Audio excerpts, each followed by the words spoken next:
Halo teman-teman, berjumpa lagi di channel Petani Muda Community.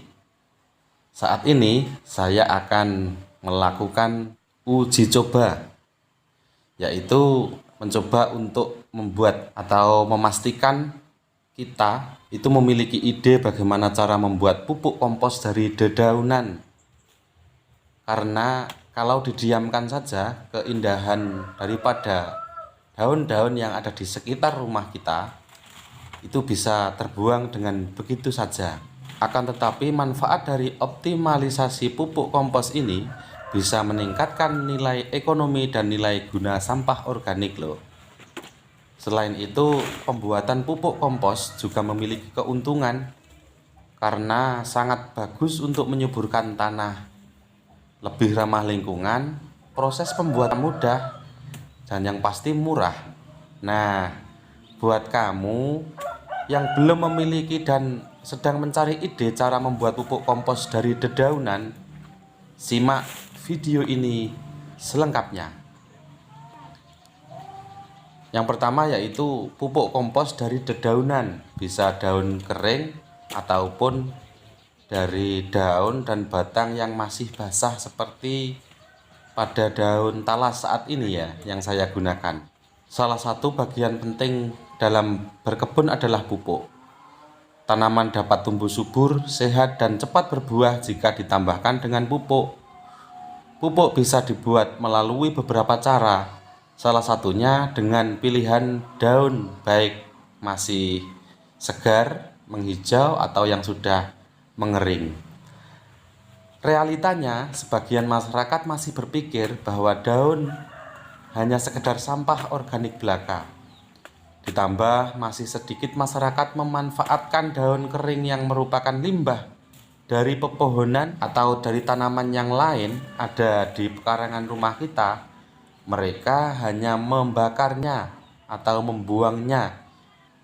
Padahal justru dapat memperparah pemanasan global. Jika masyarakat sudah mengolah dan memanfaatkan sampah organik, kebutuhan pertanian atau sumber biogas dalam kehidupan bisa terus dimaksimalkan. Sebagai informasi, sampah organik merupakan sampah yang dihasilkan dari bahan-bahan hayati yang dapat didegradasi oleh mikroba atau bersifat biodegradable, serta banyak dihasilkan di rumah atau di pasar atau di dalam pertanian maupun industri. Selain itu, pemanfaatan sampah organik melalui pupuk kompos memiliki peluang sangat besar untuk menunjang perekonomian masyarakat karena banyaknya ketersediaan bahan baku di lingkungan. Pupuk kompos merupakan hasil pelapukan bahan-bahan organik meliputi dedaunan seperti daun talas, kemudian daun singkong, daun pepaya, kemudian daun kelor, dan masih banyak daun-daun yang lain. Pupuk kompos dibuat oleh manusia juga melalui proses pembusukan sisa-sisa makhluk hidup yang berasal dari tanaman maupun hewan dengan bantuan mikroba. Pembuatan pupuk kompos juga secara signifikan dapat mengembangkan manajemen nutrisi tanah dengan baik. Manajemen nutrisi tanah dapat berjalan dengan baik karena pupuk kompos merupakan pupuk yang terdiri atas bahan organik yang berasal dari tanaman dan hewan yang telah mengalami rekayasa berbentuk padat atau cair yang memiliki sifat fisik, kimia, dan biologi tanah yang belum dipengaruhi oleh berbagai bahan-bahan kimia. Kelebihan lain daripada pupuk kompos yang saya sebutkan tadi seperti daun atau batang singkong, kemudian daun talas dan batang talas, kemudian daun-daun daripada daun kelor, dan daun yang lain yang saya sajikan ini dengan pupuk kimia kadar unsur hara yang tinggi, daya hidrokopisitasnya atau kemampuan menyerap dan melepaskan tinggi, serta mudah larut dalam air sehingga mudah diserap oleh tanaman. Dari kelebihan yang sudah dipaparkan di atas, masih tidak ingin memiliki ide bagaimana cara membuat pupuk kompos dari daun kering maupun daun basah. Nah, ini mungkin yang belum teman-teman coba. Apa salahnya toh kita coba? Oke, nantikan terus ya teman-teman. Kemudian selain manfaat daripada pupuk kompos yang masih basah, ada lagi loh pemanfaatan pupuk kompos dari dedaunan yang kering. Pupuk kompos memiliki beberapa kelebihan dibandingkan dengan pupuk kimia. Kelebihan itu yang bisa memberikan tumbuh kembang tanaman menjadi lebih baik prosesnya.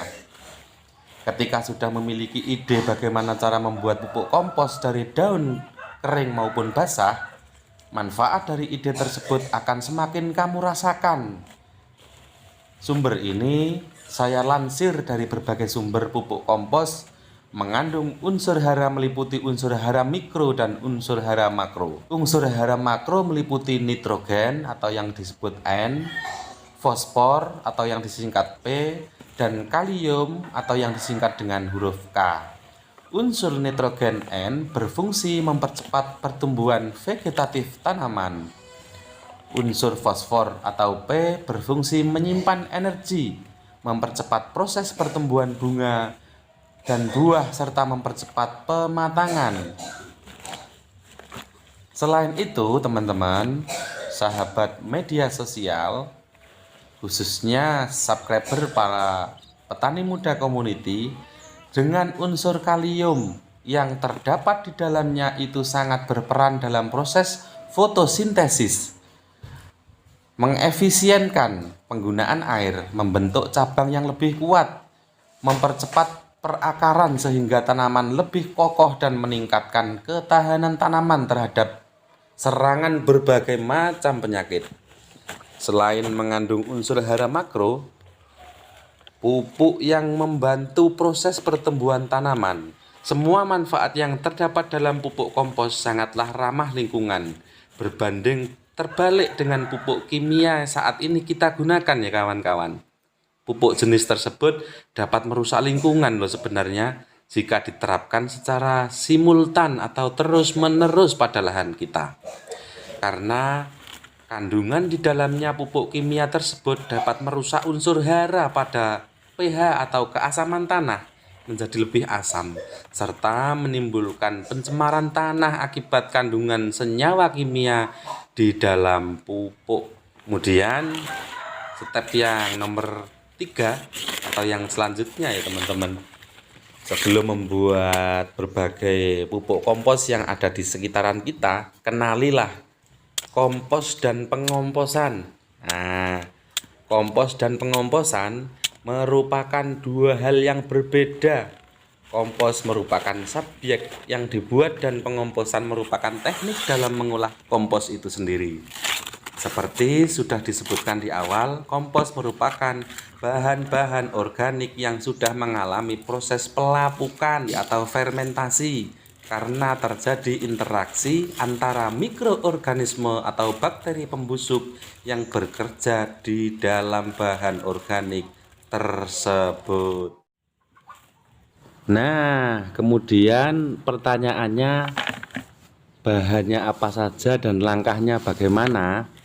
Di sini kita masukkan bahan-bahan yang sudah kita ambil yang bagi kita itu sangat bermanfaat, seperti daun singkong, kemudian daun kelor, kemudian ada daun dan batang pisang, dan daun yang kita anggap bermanfaat di lingkungan kita untuk pembuatan pupuk kompos baik cair maupun pupuk kompos biasa. Itu kita masukkan ke dalam wadah yang sudah kita siapkan. Kemudian setelah kita masukkan keseluruhan daun-daun yang sudah kita pilih dan kita cacah, kemudian kita masukkan ke dalam wadah. Jangan lupa kita masukkan air dulu ke dalam ember dan daun atau batang yang sudah kita masukkan ke dalam ember tadi secara merata atau cukup dengan durasi kapasitas banyaknya dahan atau daun yang akan kita gunakan sebagai pupuk yang akan kita fermentasi ini. Nah, kemudian langkah berikutnya, di sini ada bahan-bahan tambahan seperti ini, uyah gerayak ya, uyah gerasak ini. untuk tambahan daripada nanti penguraian yang ada di dalam beberapa bahan yang sudah kita masukkan ke dalam ember tadi, agar nanti tumbuh mikro-mikro yang akan mengurai daripada dedaunan dan batang daun. Dan ada sebagai pengganti daripada IE4 itu kita gunakan pucuk harum ya, atau teh botol. Nah, di sini ada kandungan beberapa nitrogen dan lain-lain lah. Kemudian ini nanti kita campurkan dan kita masukkan ke dalam bak yang sudah kita isi. Namun sebelum kita masukkan ke dalam bak, kita campurkan dulu dengan garam gerasa ini atau uyah gerasa ini agar teraduk merata. Nah, nantinya kalau kita langsung masukkan ke dalam bak yang kita sudah campurkan beberapa bahan tadi, maka penguraian atau tingkat pencairan daripada air pengganti IE4 seperti pucuk harum ini kita kolaborasikan dengan garam, maka nanti susah, sehingga kita aduk dulu sampai merata, baru nanti kita masukkan. Nah, ada tambahan lagi, mil kuat. Ini sebagai tambahan daripada pengganti IE4 juga, karena di sini ada beberapa nilai manfaat yang agak lumayan tinggi, lebih tinggi daripada teh botol pucuk harum itu. Jadi kita campurkan ke garam gerasa tadi, kemudian kita aduk sampai merata hingga nanti semuanya itu benar-benar mencair antara air dan garam. Baru nanti kita masukkan ke dalam wadah yang sudah kita siapkan. Nah, kemudian selanjutnya kita tuangkan sebotol teh pucuk harum ini. Nah, tapi saya ini kasih 2 ya. Kemudian yang botol satunya lagi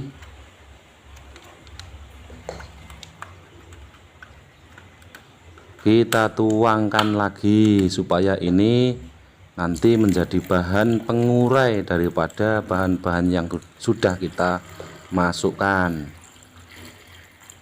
Kemudian tadi hasil daripada penguraian, hasil dari garam dan susu tadi dan teh pucuk tadi kita masukkan.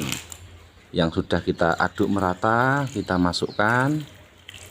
Walaupun masih ada sisa-sisa sedikit, nanti kita uraikan lagi di dalam ember yang sudah penuh isi yang kita masukkan. Nah, kita aduk sampai masuk ke dalam air bawah agar nanti diuraikan oleh calon-calon mikroba daripada nanti beberapa hari setelah kita laksanakan fermentasi.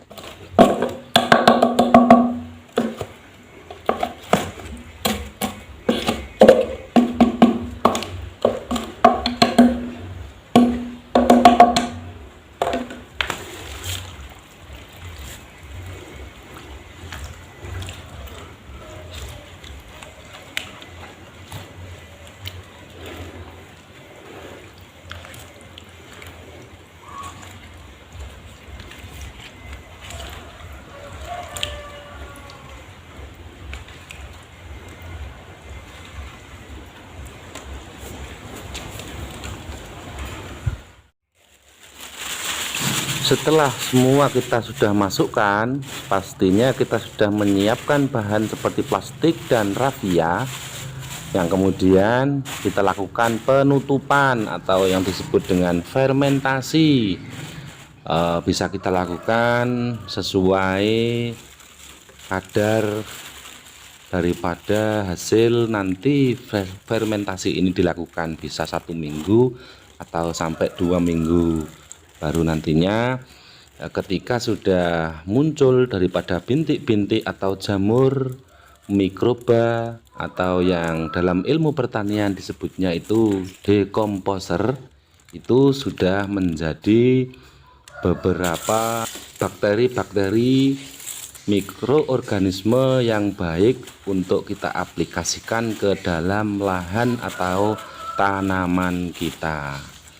Begitu teman-teman, sedikit yang bisa saya paparkan. Ini adalah hasil daripada uji coba pembuatan pupuk organik baik cair maupun biasa. Nantinya akan kita gunakan untuk aplikasi di tanaman kita itu tanpa menggunakan bahan dorongan atau bantuan daripada pupuk kimia yang lain. Nah, itu tadi sedikit pemaparan tentang pembuatan pupuk kompos organik cair, dan nantikan video selengkapnya di episode mendatang. Terima kasih. Wassalamualaikum warahmatullahi wabarakatuh.